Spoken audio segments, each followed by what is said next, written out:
Oke Bapak Ibu sekalian, kita masuk ke segmen kedua, Salam Guru Inovatif. Nah, di segmen ini kita akan masuk ke dalam tujuan pembelajaran. Pun juga kita perlu untuk melihat kembali capaian pembelajaran kita. Izinkan saya untuk menyampaikan bahwa dalam capaian pembelajaran itu adalah tujuan pembelajaran yang diharapkan.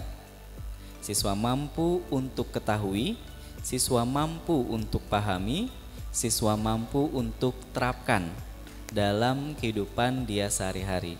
Oleh karena itu, tadi saya juga bertanya, dalam kehidupannya sehari-hari, meskipun kita bisa lihat secara umum ya, secara tidak spesifik dalam kimianya juga boleh dulu. Tadi kita mendapatkan bahwa dalam materi tabel periodik unsur, peserta didik dapat melakukan pengelompokan. Di sana dia dapat tadi mengingat, dapat juga menyebutkan, dapat juga menempatkan. Oke. Kalau misalkan terjadi kesalahan, terjadi miskonsepsi misalnya. Ada seorang anak nih, wah saya salah menuliskan ataupun juga saya salah dalam hal menentukan posisinya. Misalkan saya menyebutkan oksigen, saya tidak menuliskan O, tapi misalkan X misalkan. Ataupun juga saya melakukan penempatannya keliru, bukan di golongan 6 ya kalau nggak salah ya, kelompok 6 itu. Tapi saya masukkan di kelompok 8, gas mulia.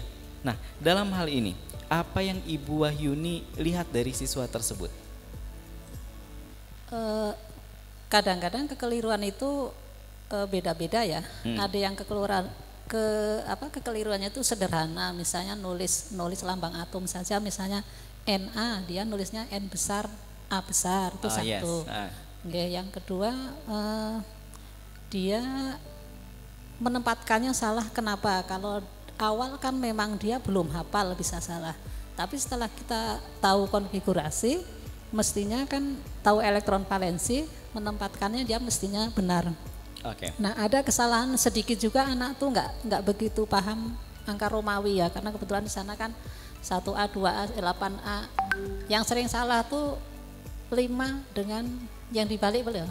V dengan 1 atau 1 dengan 4 dengan 6. Ya, betul. 4 dengan 6 seperti itu. Ada lagi tidak Bu, kesalahan lain yang Ibu dapati, boleh juga dari Ibu Risna ya, ataupun juga Ibu Nurjana, terkait dengan tadi pembahasan tabel periodik unsur. 2 hal tadi saya lihat, ada dalam hal penulisan ya, yang harusnya besar di awal, besar kecilnya, ataupun juga penempatannya tadi, melihat Romawinya juga. Ya, ada lagi Bu, kekeliruan lain yang bisa terjadi atau siswa tampilkan di sana? Selama ini belum sih ya, kayaknya itu aja yang saya ketemukan itu. Tapi itu pun saya tidak bilang salah, tapi cuman kamu belum tepat, lalu coba kita cek kembali ke tabel yang benarnya seperti apa gitu aja. Kita bisa mengajak siswa untuk tadi melihat kembali tabelnya. Berarti siswa juga diperbolehkan, atau ini saya kurang tahu ya, diwajibkan atau diperbolehkan ya, untuk menemukan kembali, melihat kembali supaya pahamnya dari dia, tidak saya yang bicara gitu. Kalau saya yang bicara mungkin dia lupa lagi gitu. Tapi kalau pahamnya dari dia kan dia lebih awet itu. Oh ya, saya minta maaf tadi motong Ibu. Ya. Apa harapan Ibu, kenapa siswa diperbolehkan untuk misalkan tadi katanya tabel ya? Ya, siswa betul. Melihat kembali, membuka kembali dan juga mengecek misalkan. Nah, apa harapan dari situ Ibu?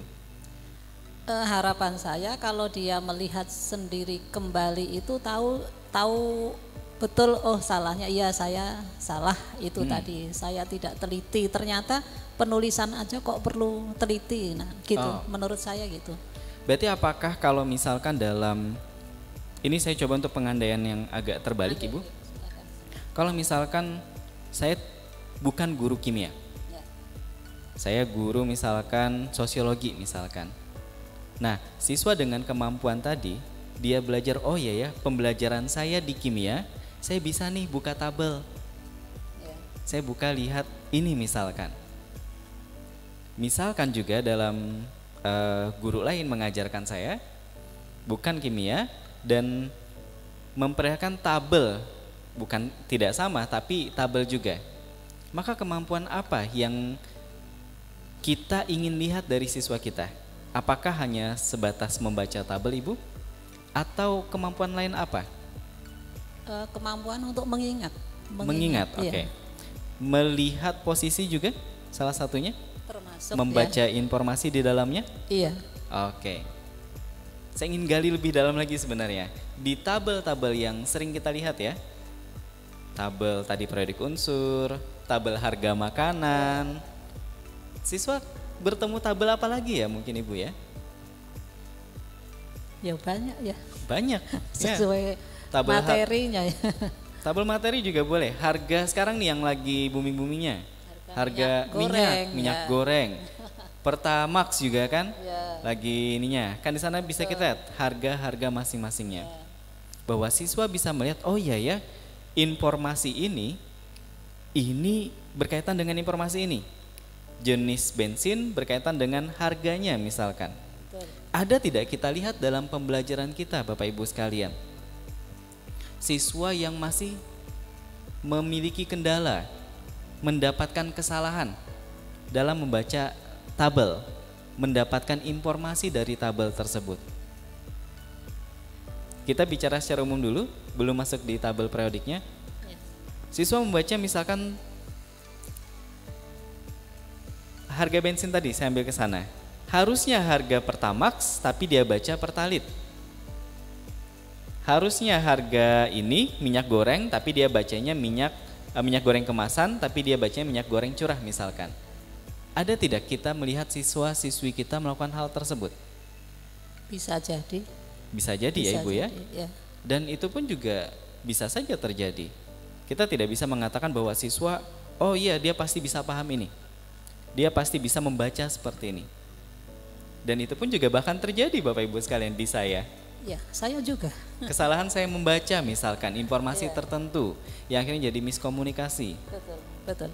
Nah, berarti kalau kita bisa bawakan, oke, di segmen kedua ini saya mencoba membawakan secara terbalik dulu ya tadi ya, kendala-kendala siswa, sampai juga kita bisa lihat tujuan lain atau capaian lain dulu dalam pembelajaran kita. Maka bisakah siswa melihat kesalahan dia? Kalau dia mendapati kesalahan dari memahami informasi pada tabel Ibu. Maksudnya? Misal penulisan tadi, NA, dia menulisnya N besar A kecil. Dan saat dia melihat tabelnya, oh iya ya tulisan saya salah. Ya. Misal tadi pengelompokannya, saya mengelompokkannya di sini. Tapi di tabel yang saya baca bukan di sana. Berarti siswa dapat juga melakukan perbaikan. Iya, harus. Dari apa yang dia dapati, tabel periodik tadi atau tabel-tabel yang lain, agar dia bisa salah satunya memperbaiki diri, dia bisa melihat informasi lebih jelas. Betul, betul. Bahkan ini harapan kita ya, mengurangi, mencegah hoax. Ya, betul. Ya. Iya. Ibu mengajar kimia, saya guru matematika. Dengan informasi-informasi yang saya sampaikan, kita bisa semuanya. Kimia, biologi, fisika, ekonomi, sosiologi, sejarah, semua mata pelajaran tanpa terkecuali, tanpa saya juga mengurangi esensi di dalamnya, kita bisa membahas banyak hal. Kita bisa mengaitkan, oh iya ya, Ibu Wahyuni tadi membahas tabel. Oh saya juga bisa membahas informasi lain nih, bentuk tabel, trigonometri misalkan. Nah, berarti kita dapatin dua capaian pembelajaran. Salah satunya kita kembali ke seksi pertama tadi, siswa mampu untuk melakukan pengelompokan berdasarkan ciri-ciri. Betul. Oke. Bisa nggak saya bawa ke materi lain? Boleh. Tidak harus pengelompokan berdasarkan ciri-ciri di tabel periodik, Ibu. Iya. Sangat bisa ya? Bisa. Nah, itu bisa siswa terapkan juga. Yang kedua, siswa dapat melihat kesalahan dia. Baik itu kesalahan penulisan, kesalahan penempatan, dalam hal tadi informasi di tabel periodik. Nah, kalau Ibu Wahyuni, adakah Ibu terpikir capaian lain apa ya yang dapat diterapkan siswa dalam kehidupan dia?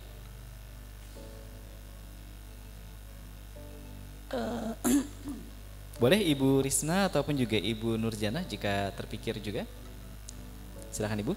Capaiannya berarti bisa apa ya?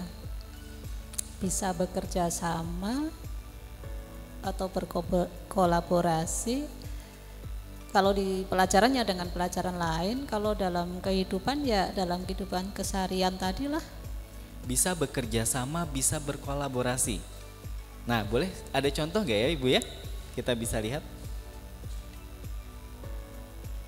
Ya, misalnya kan gini, kalau di kimia kita ini lepas dari yang tabel periodik, tidak apa-apa ya. Boleh, boleh. Misalnya masih dalam satu fase ya, ya di SMA. misalnya saya mau membuat sirup, anggap saja anak-anak minta membuat sirup lah. Nah, satu kilogram gula misalnya dilarutkan dalam 2 liter air atau 1 liter air, anggap saja kan gitu ya. Kemudian nanti kalau sudah jadi kemudian dikemas, kemudian misalnya dijual, itu anak harus bisa menghitung berapa pengeluarannya, mungkin berapa tenaganya, seperti itu. Oke, mantap Ibu. Sehingga didapatkan untung nantinya gitu. Yes, boleh. Boleh kita tepuk tangan ya untuk Ibu Ahyuni ya. Waduh. Nah, siswa dapat menerapkannya untuk kehidupan sehari-hari seperti tadi Ibu Ahyuni sampaikan. Nah, kita sudah bahas capaian pembelajaran. Namun saya sangat tergelitik dengan kata-kata pada tema kita. Tabel, periodik, dan unsur. Dari 3 kata tadi Ibu, kata mana yang mungkin terasa sulit atau yang siswa belum bisa belum bisa duduk dengan enak di sana? Yang mana Ibu? Periodik. Oke. Kalau kita bicara periodik, kata periodik, maka terpikir apa ya periodik itu di benak siswa? Kita melihat benak siswa-siswi kita. Kalau di tabel itu kan periodik di sana yang dimaksud adalah sifat-sifat yang terulang. Yang terulang. Iya. Misalnya ini periode, kemudian golongan, seperti itu. Nanti kan kami kalau di tabel kimia itu nanti ada dalam jari-jari atom misalnya. Dalam satu periode dari kiri ke kanan semakin apa, nah karena apa, nah seperti itu. Ada elektronegativan dan sebagainya. Jadi periodik di kimia, di tabel itu maksud saya tidak sama dengan periodik waktu ya. Oke. Ya. Periodik di kimia tidak sama dengan periodik terkait dengan waktu itu Ibu ya? Tidak, bukan. Oke. Meskipun tadi saya juga terpikir periode ya tadi awalnya. Maka tadi periodik kita sudah bahas. Kalau unsur bagaimana Ibu? Kalau unsur tuh apakah siswa sudah punya kata unsur dalam pikiran dia? Sudah, harusnya. Jadi kalau unsur tuh saya mengumpamakan kalau di kelas itu saya misalnya kelas 10 MIPA 1 terdiri dari kalian individu-individu itu adalah unsur, seperti itu. Oke. Ya. Saya mendengar kata seharusnya tadi. Nah, dalam hal kita memastikan siswa sudah paham, siswa sudah mengerti kata unsur. Maka apa yang bisa kita lakukan Ibu? Mengelompokkan benda-benda ya mestinya ya. Oke, apakah saya bisa berkata, anak-anak, apa itu unsur? Boleh seperti itu Ibu, saya tanyakan ke siswa? Awalnya boleh, bisa. Di awal, ya. Apakah dengan pertanyaan saya ada siswa yang kebingungan? Iya, ada. Apa yang biasanya siswa katakan kalau dia bingung? Unsur itu apa ya Bu? Paling tidak menjawab ya. Kayaknya paling tidak menjawab. Ada yang nggak menjawab. Aduh, apa ya? Ini sendiri, grogi sendiri misalkan. Maka tadi saya juga dapatin dari Ibu Ahyuni. Kita bisa alihkan misalkan unsur itu tadi terkait dengan kamu unsur di kelas ini. Boleh saya katakan bahwa unsur itu bagian? Betul. Bagian penyusun? Dari suatu materi. Bagian dari satu materi, bagian penyusunnya, bagian dari kelompoknya. Iya. Oke, tabel katakanlah kita sudah yakinkan siswa paham.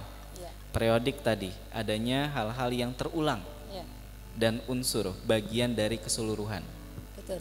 Maka apa makna dari tabel periodik unsur menurut Ibu Wahyuni? Pengelompokan unsur-unsur yang mempunyai sifat yang mirip begitu dalam suatu tabel supaya mudah dimengerti, mudah dipahami begitu. Apakah itu ada di dalam materi atau buku ajar Ibu? Yang Ibu sampaikan? Maksudnya kalimat saya Yes, tadi kan kalimat-kalimatnya. tidak ada sih ya? Ada ya Bu? Tidak ada ya? Kita Maksudnya pengertian yang kalimat Yes. saya ungkapkan tadi kan? Saya bukan maksud menguji tapi tidak, maksud saya adalah apakah siswa dapat menyampaikan hal tersebut tanpa membaca. Bisa tidak Ibu ya? Seperti Ibu menyampaikan tadi. Tabel periodik unsur adalah ini Bu, kata siswa. Belum. Kalau selama ini memang belum. Saya tidak sampai mengajarkan ke situ apa sih tabel periodik unsur. Jadi kita hanya menunjukkan barang, kemudian itu tadi ceritanya itu tadi. Kalau sampai sedalam lalu apa ibaratnya rangkaian kata tuh apa sih maksudnya? Belum. Saya belum sampai situ. Saya jujur aja.